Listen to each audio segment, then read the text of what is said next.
A very good morning, everybody. Today we will discuss about the development of the respiratory system part 2. We will discuss this part under the following headings: extrapulmonary bronchi, intrapulmonary bronchi, parenchyma of lung, maturation of lung, and the clinical correlations.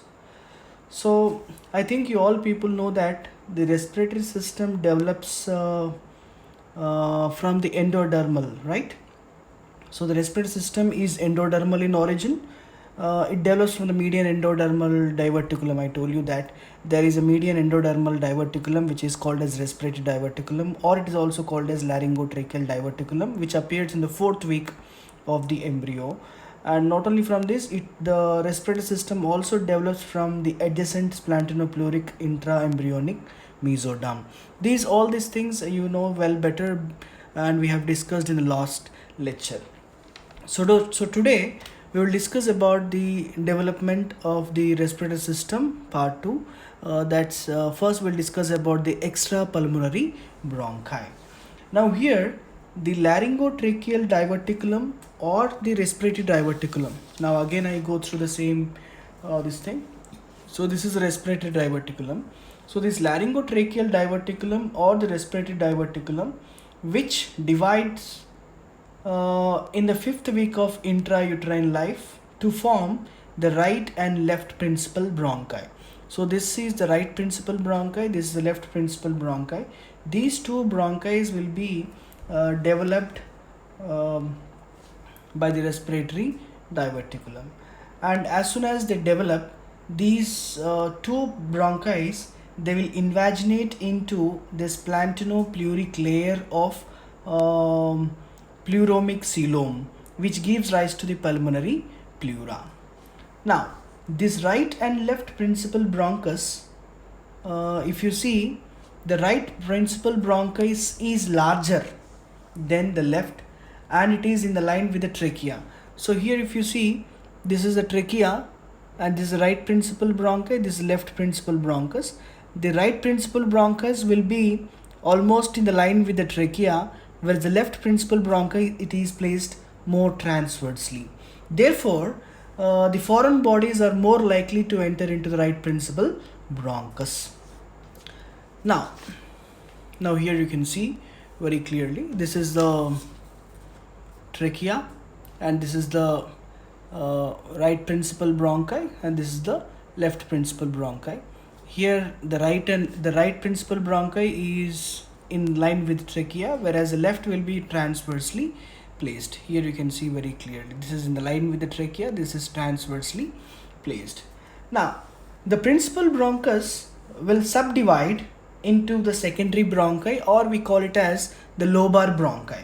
So first initially trachea is divided into the two principal bronchi.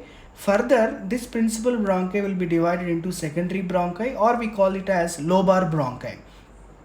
These lobar bronchi, further they will get divided into segmental bronchi, and this segmental bronchi will be into the intersegmental bronchi.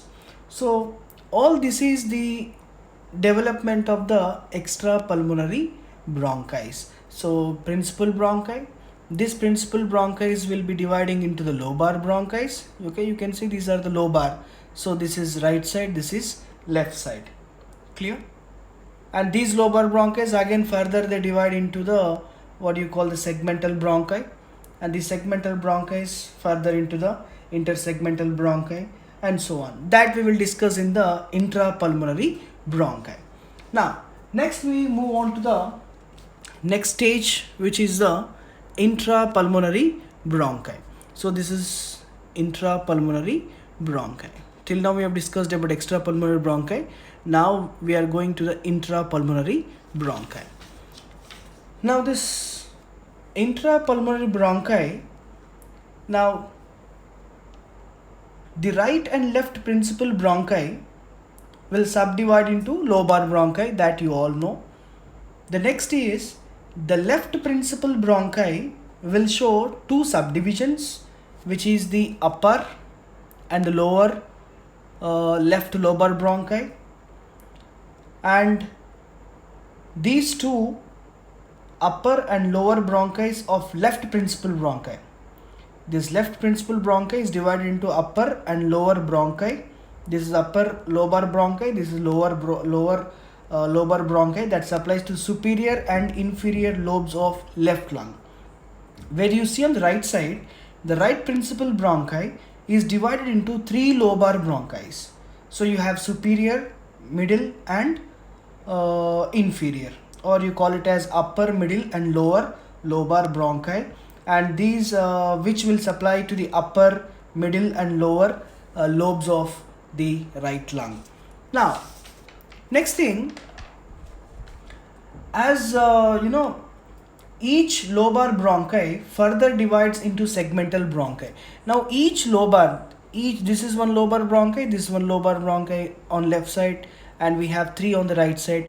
Now each lobar bronchus further divided to form the segmental bronchi in the 7th week of the intrauterine life.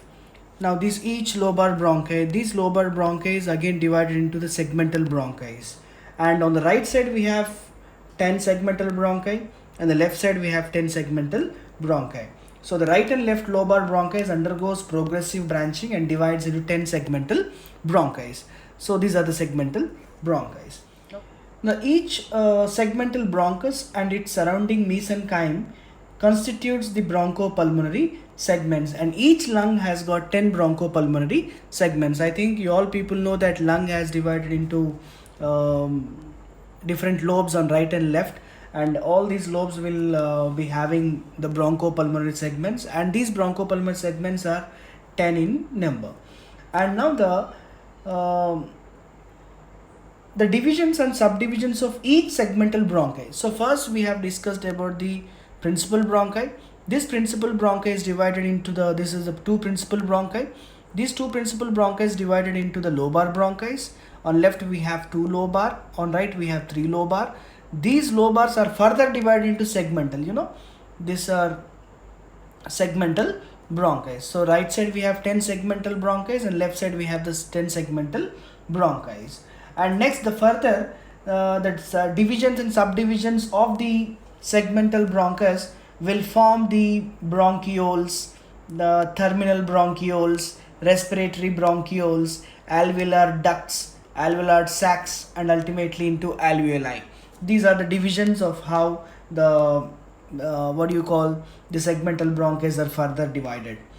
Now here, after establishment of the bronchial tree, now whatever we discussed is the bronchial tree, the bronchus, the principal bronchus, the lobar bronchus, the segmental bronchus, then the intersegmental bronchus, the bronchioles, terminal bronchioles, respiratory bronchioles, alveolar ducts, alveolar sacs, and alveoli. All this is we call it as bronchial tree. So after establishment of the bronchial tree, the alveoli are formed by expansions of the terminal part of the tree, that we will discuss in the parenchyma of the lung. Now here, the endoderm of the respiratory diverticulum gives rise to lining epithelium of the bronchial tree. So as I said before, that the lining epithelium of the respiratory system is formed by the endoderm, whereas the other parts, the other supporting parts of respiratory system like the cartilage, the muscles, the fibroalveolar tissue, the connective tissue, all these things will be formed from the splanchnic mesoderm.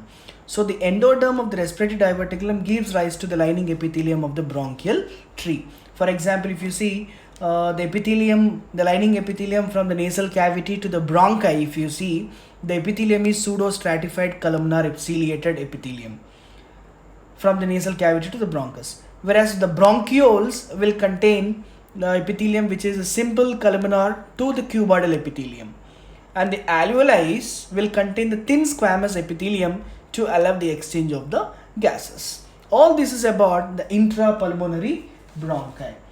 Then next we move on to the third thing, which is the parenchyma of the lung. So the parenchyma of the lung. Here, the lung parenchyma develops from the endoderm. The lung parenchyma will be developed from the endoderm of the lobar bronchi and separated from one another by the mesoderm. Now, the endoderm of the respiratory diverticulum forms the lining epithelium of the bronchial tree, whereas the mesoderm forms the cartilage, smooth muscles, connective tissue, and the basis of the lung, and also gives rise to the pleura. Okay. Now, here the maturation of the lung. If you see the maturation of the lung, we have 4 stages of maturation of the lung. Here the 4 stages are the pseudo-glandular stage, canonicular stage, saccular stage, alveolar stage. So these are the 4 stages of the development of the lung or the maturation of the lung. The first stage is the pseudo-glandular stage. Let me make a zoom.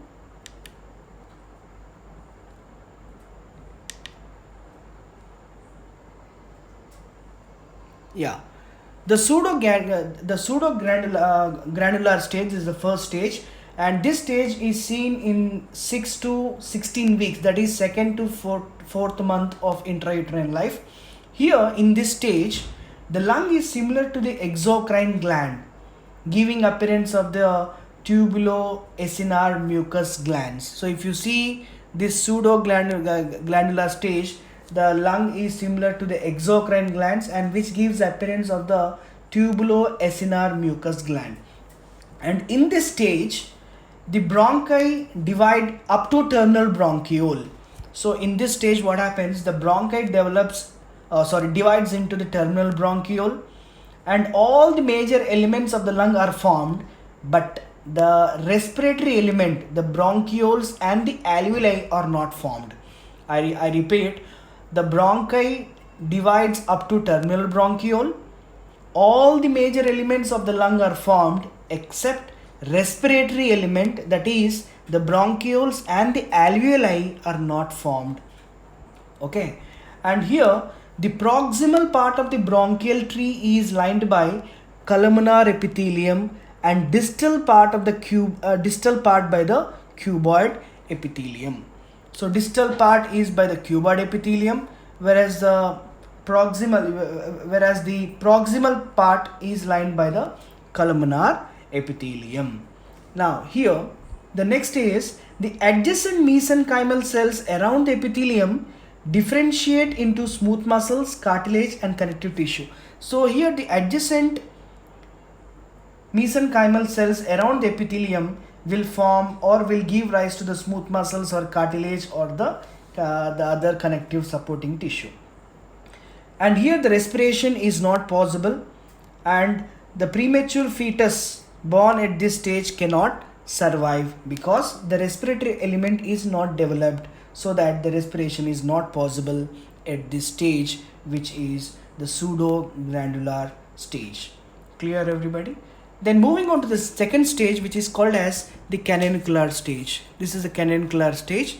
In the canonicular stage, this stage appears in 17th to 26th week, 17th to 26th week, or 5th to 7th month of intrauterine life. And here the respiratory bronchioles, alveolar ducts, and alveolar sacs, few number. So what we see here? We see here the development of the respiratory bronchiole. This is the respiratory bronchiole. And we also see the alveolar ducts. These are the alveolar ducts. And few alveolar sacs, very few in number.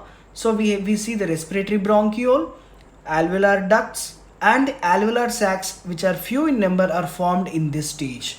And in this stage, we see the vascularization of the lung due to the increase in the capillary network. So we have the capillary network can be seen. So these are all the blood capillaries. So we have many capillaries around this stage. So vascularization of the lung, vascularization means which becomes vascular. So this vascularization of lung is due to the increase in the capillary network in relation to the distal part of the air spaces can be seen. And not only here, some of the cuboidal respiratory epithelium cells change into simple squamous type 1 pneumocytes and the remaining cuboidal cells are specialized and forms type 2 pneumocytes that acts as stem cells and produced the surfactant. So I repeat, in this stage, here what happens, some of the cuboidal respiratory epithelium, some of the cuboidal epithelial cells, cuboidal cells here, they will change into simple squamous cells which are called as type 1 pneumocytes, and few cuboidal cells are specialized and they form type 2 pneumocytes that acts as stem cells to produce the surfactant. And surfactant is nothing but which is rich in phospholipids and forms a thin layer over the alveoli to reduce the surface tension, and it is also taking part in preventing the collapse of the alveoli during expiration. So this is all about the surfactant. Surfactant is a kind of thing which is rich in the phospholipids, and which is also making the reduction in the surface tension and also prevents the collapse of the alveoli during the expiration. And in premature babies, the deficiency of the surfactant may cause difficulty in expansion of lung and causes the death of the baby. Okay, that can cause the death of the, if the surfactant is less, that will cause a difficulty in expansion of the lung, and that ultimately results in the death of the baby due to the less amount of the surfactant. And in this stage, the fetus born at this stage can survive if the baby is taken in intensive care. So provided intensive care, the baby can be survived in this stage. This is the canicular stage. Okay. Next, the third stage is the saccular stage. This is a saccular stage. This is a saccular stage. Now here, in the saccular stage, now this stage appears in 27th week to the full term. 27th to, that means from 7th month to the date of delivery, you see this stage is developed, is seen. And here the more number of primitive alveoli are developed. So you will see the primitive alveoli are developed in this stage, and the change in epithelium, lining epithelium of alveolar sacs to type 1 pneumocytes. So here we have the squamous cells, you have the flat squamous cells.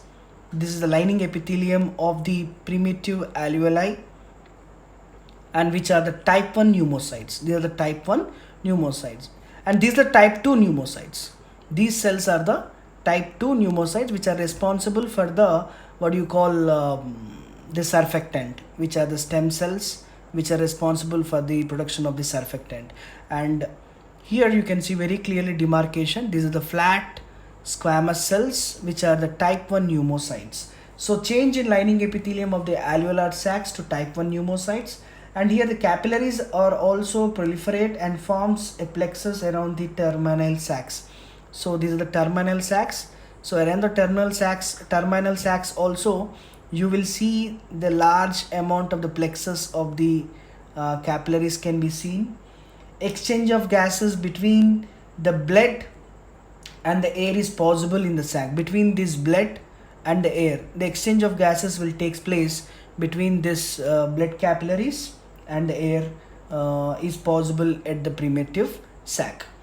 The type 2 cells are present. These are type 2 pneumocytes which are responsible for the secretion of the surfactant. And here not only that, you can see at this stage the blood air barrier develops to permit exchange of gases. Blood and air barrier is developed for the exchange of gases, can be seen at this stage. And in this stage the fetus born will be viable. So fetus born at this stage is viable. This is about the third stage, which is the saccular stage. Next we have the fourth stage, which is the alveolar stage. I hope you are understanding, right? Now in this alveolar stage, here this stage is from the birth to 8th year of the postnatal life. You can see this one. And here the division of respiratory bronchiole, the division of the respiratory bronchioles forming the alveolar ducts and definitive alveoli. Definitive means true. The true alveoli are seen in this stage. And next thing, the definitive alveoli will be formed and the number is more. You can see more number of alveoli. The true alveoli are more in number in this stage. The amount of the surfactant production is increased. So here we have the type 2 pneumocytes, which are round cells, and these type 2 pneumocytes which are responsible for the secretion of the surfactant, and the surfactant amount of surfactant is more in this stage, and the rapid exchange of gases between the alveolar epithelium and the capillary endothelium occurs very rapidly in this stage. So this is all about the 4 stages of the maturation of the lung. So the first stage, what happened in the first stage, where we can see only the bronchi divides up to terminal bronchi and the major respiratory element is not developed, so respiration is not possible. Clear? And in the second stage, when you see the respiratory bronchioles and alveolar ducts are developed, and also the few alveolar sacs are formed. And not only that, in this stage you can see the high amount of the vascularization of the lung is seen, because of the capillary network is very more in relation to distal air spaces. And here, not only that, the change in the epithelium also can be observed. The cuboidal cells will be forming the type 1 pneumocytes and type 2 pneumocytes. Type 1 pneumocytes are type 1 pneumocytes which are squamous, simple squamous, and the type 2 cells which are acting like the stem cells to produce a surfactant. Clear?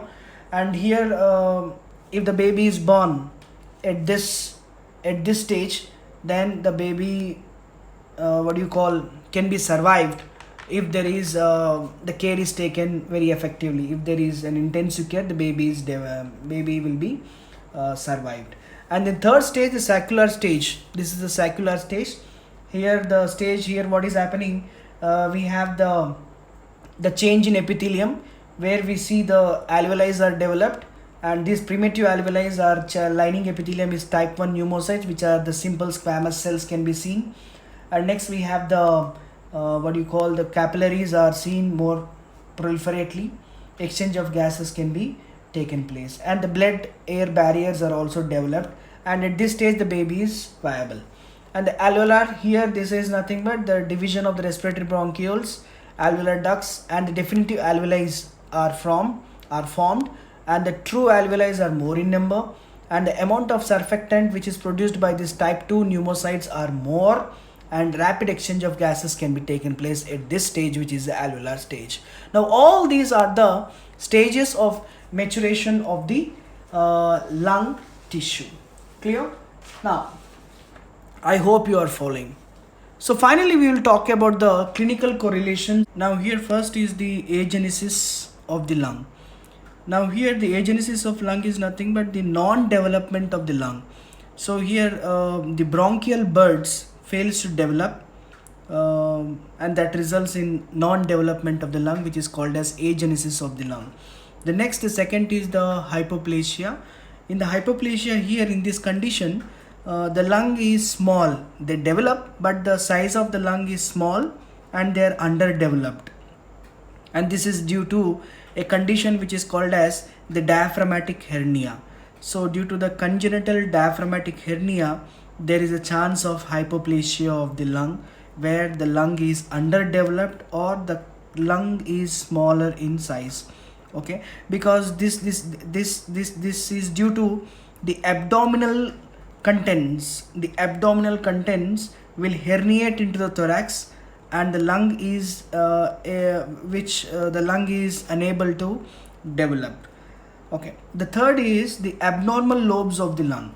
Here usually you know that the right lung has got 3 lobes and left lung has got 2 lobes. Instead of this, the right will have 2 lobes sometimes and the left may have 3 lobes. This is an abnormal lobes of the lung.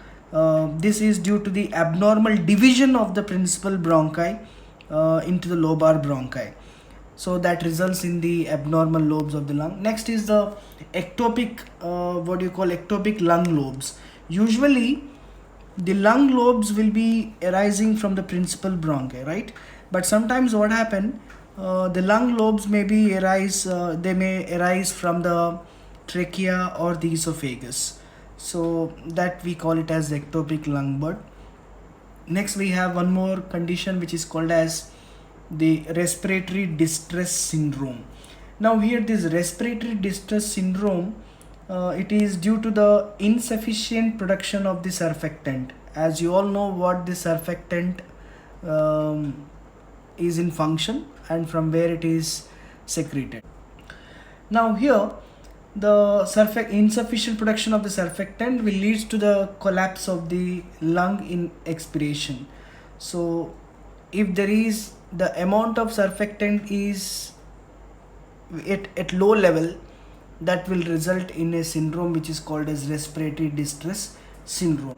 And next we have one more thing, which is a congenital cyst of lung, or which is also called as a polycystic lung. Now here in this condition, what happens, the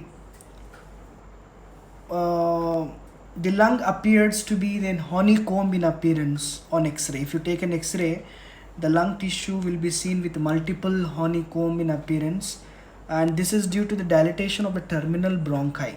So the terminal bronchi will be dilated, and that results in a multiple honeycomb appearance when a chest X-ray or a lung X-ray is taken. And this condition is called as congenital cyst, or it is also called as polycystic lung. So all these are the clinical correlations or clinical developmental anomalies of the lung bud. So I hope you have understood this session. So with this we conclude the respiratory system part 2. In that we have discussed about the extrapulmonary bronchi, okay, then we have discussed about the intrapulmonary bronchi, and we have discussed about the parenchyma of the lung, okay. And not only that, after the parenchyma of lung, we have discussed about the maturation of the lung, the 4 stages of maturation we have of the lung we have discussed, and finally the clinical correlations of the lung. So I hope you understood this lecture, and after this I will also post a video which is related to the development of lung, which is useful for you, and which is very effectively you can understand, because it is an animated video. I'll share the link, so please follow the link also. Thank you so much for your patience. I hope you understood. Thank you so much.